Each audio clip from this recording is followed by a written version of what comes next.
Over the weekend, our very own soccer coach, Todd Bretz, claimed the state record for the wins with the Bulldogs' 1-0 victory over Desmet Jesuit in the Gateway City Classic in St. Louis on Saturday. Coach Bretz has been Dunbar's soccer coach since the school was built in 1990. Entering his 26th season, he needed only 13 wins to beat the previous record holder, John Horton's 433 at Covington Catholic. Bretz's career as a coach includes 4 state titles. He has a success rate of 70% and a 434, 151, and 32 record. Congratulations, Coach Bretz! Hello, Dunbar. Welcome to this week's edition of WPLD Lamplighter. I'm Paige. And I'm Keaton. First, let's take it over to Brooke for a review of homecoming. Every high school's homecoming is memorable, and this year's at Dunbar was no exception. From the football game to the halftime show, the dance team and cheerleaders, and of course the homecoming court and our new king and queen, this was certainly an event to remember. The Friday Night Lights are back in full swing at Dunbar. As the school celebrated the 25th annual homecoming game on Friday the 18th, Dunbar's newest homecoming kings and queens were crowned. Representing the freshman class, Tori Scott and Asher Williams. From the sophomore class, Rachel Waggers and Will Jones. From the junior class, Maddie Carter, Hunter Bargo, and Adam Rogers. And the court for seniors was consisted of Justin Kelly, Connor Langfelds, Bryce Kushner, Vincent Clark, Timmy Michael, Maddie Baker, Sloan Cromwell, Kalia Wilson, Lily Daly, and Addie Bell. With the kings and queen, Lily Daly and Timmy Michael. The Dunbar football team played Jefferson. The Bulldogs defeated the Chargers with an impressive score of 41-8. The running backs all helped to bring the team to a win.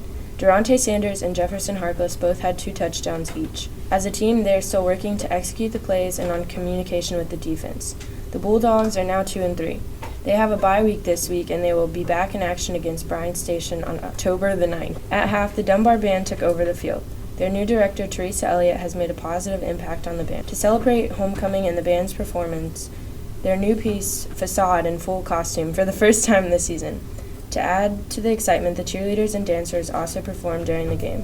From the sidelines, both teams encouraged the players as well as the crowd. The cheerleaders also welcomed their mini cheerleaders to help support the Bulldogs.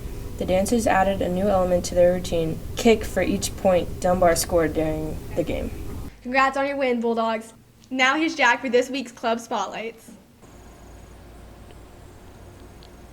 Here at Laurence Dunbar, we offer a wide variety of clubs and organizations so that every student has a chance to meet other students who share the same interests as them. Here's a spotlight look at some of the clubs and organizations we have to offer. STLP is a state organization, started back in the late 80s, and it's been at Dunbar since 1990. It was originally hosted out of the library and by the librarian here. When I came on staff in 98, I took over as kind of the king of the geeks. STLP stands for Student Technology Leadership Program. Anyone can join STLP. All you have to do is show up.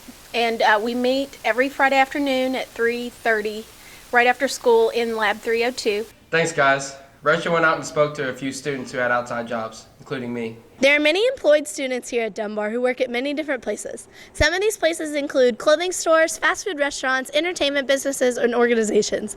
We have much respect for students who can go to school, manage a job, and still have fun at the same time. Hi, I'm Adrian Finley. I work at Most Valuable Pets in Beaumont Center. My favorite part about working here is probably working with animals. I enjoy it. I've been working here 2 years in October. It's a fun job. I really enjoy it. I like the environment. Just a little bit, or actually no queso. No queso? We'll take the rest of you. How you doing? Between, like, when I get off from school until like 6:30, this is all I do. The people.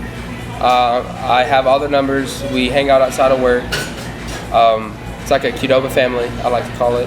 Students that work at Drummond High School can better learn how to manage their time and money, as well as develop skills related to their interests. Currently, 80% of high school students work part-time jobs. Today is a rainy day, and this is good for the Memorial Garden located outside the Dunbar cafeteria. Although it may not be as vibrant as it is in the spring, this garden is full of colorful memories of all the students who have died while attending Dunbar. The inspiration for this project came in 2006 when a group of students, including Hannah Landers and Jesse Higginbotham, wanted to honor their friend Josh Shipman, who had recently passed away. 9 years later, the garden has local plants in memory of all the former students we have lost. In a cruel twist of fate, 2 of these trees represent Hannah and Jesse, who helped create the garden. 17-year-old Jessie Higginbotham had many admirable qualities. Which of these you might hear depends on who you ask. But the single quality that resounds among Jessie's loved ones, laughter. When he died in a car accident on April 19, 2007, it devastated the entire school. Even the superintendent at the time, Stu Silberman, spoke at his memorial service. The tallest tree in the garden is in honor of Jessie. With proper care, this 8-year-old bald cypress will continue to grow for hundreds of years. 18-year-old Hannah Landers is pictured here wearing bracelets for Jessie Higginbotham and Josh Shipman, two Dunbar students who died in the previous 2 years before she passed away in a car accident on May 5, 2008, only a few weeks shy of her graduation. Hannah was instrumental in the creation of the garden, so it's especially bittersweet that she is now among those who are honored there. You can see her here working with other students in 2007 to create the pathways and garden beds. Last spring, in the midst of senior prank season, Jessie's parents arrived at the school. The couple found the words "We Will Walk" painted across the picnic tables by the cafeteria. These tables, each of which represents a Dunbar student who passed away while attending our school, are painted with that student's favorite color. By the end of the day, Jessie's parents had painted over the vandalism, but sadly, we recently discovered more vandalism on the tables, which are often left covered in trash. And this behavior not only disrespects the memory of the students, it hurts their families. The Dunbar Memorial Garden at Paul Laurence Dunbar High School. The garden is open and available for usage by students and teachers. We are here on Saturday mornings from 10 a.m. to noon, and we have volunteer work sessions. And so you can just drop in and come on out. We'll do projects like picnic table maintenance. We'll come in and clean off and paint the picnic tables. Or redo the stencils of some of the tables that are already there. We are going to have a planting day coming down there in November. If people want to volunteer and come and help, we'll let you know which weekend is suitable for the weather. Over the years, many students have volunteered their time to the Memorial Garden. From its humble beginnings of an empty lot to the creation of the stone pathways, and of course the wide variety of native plants. Many from the Dunbar community have put in long hours and hard work into the garden. Projects that the volunteers have worked on over the years include the building and the maintenance of picnic tables, the addition of student-created sculptures and artwork, the creation of sitting areas, and even transplanting the plants from the garden to decorate the front of the school. It is also now an official way station for monarch butterflies, which Jessie's parents released this summer. There is no question that this garden is truly a labor of love. To learn more about the history of the Memorial Garden's creation and to hear more about Jessie and Hannah, you can go to Lamplighter website and click on our Torch podcast. The quote on the t-shirts that Jessie's parents had made for those who work in the garden states, "We will love them forever. We will continue their work. We will never forget."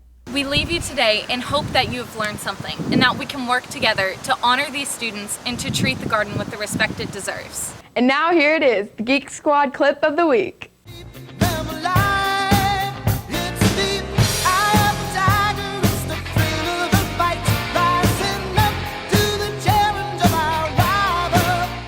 I didn't think I could do it, but I did.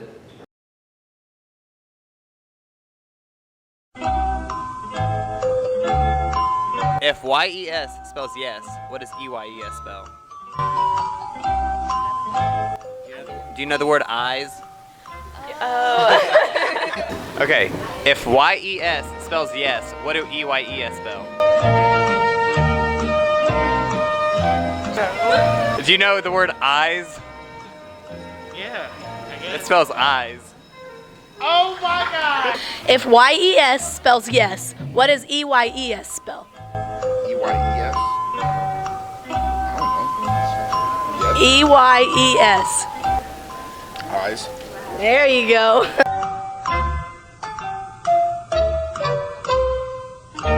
This folder is yellow. This paper is white. What do cows drink? Wrong. They No, drink they water. do! They don't! Don't take me!